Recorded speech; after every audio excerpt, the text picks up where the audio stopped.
पृथ्वी को हमारी वैश्विक जनसंख्या के नजरिए से देखना एक अद्भुत अनुभव है।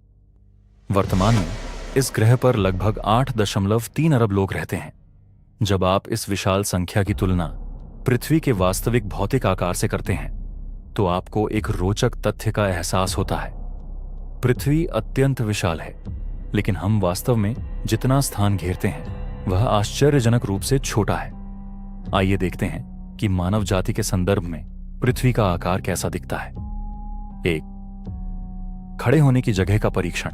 यदि हम सभी कंधे से कंधा मिलाकर खड़े हों, यदि पृथ्वी पर सभी 8.3 अरब लोगों को एक साथ इकट्ठा किया जाए और उन्हें कंधे से कंधा मिलाकर खड़ा किया जाए तो हम कितनी जगह घेरेंगे?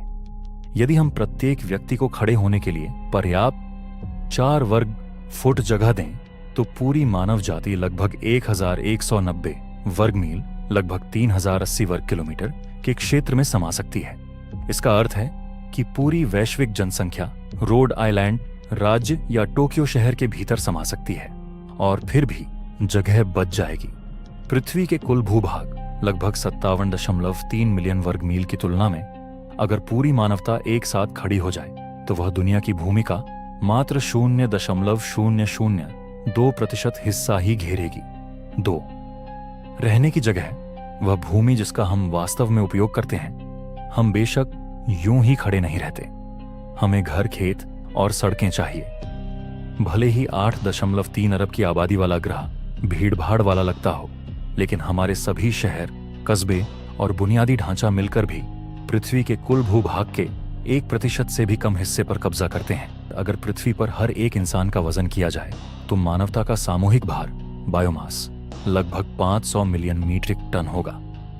हालांकि यह भारी लगता है, लेकिन पृथ्वी का कुल भार लगभग 5.97 सेक्सटिलियन मीट्रिक टन, 5.97 × 10⁻21 मीट्रिक टन है। पृथ्वी पर जनसंख्या के लिए भौतिक स्थान की कमी नहीं हो रही है।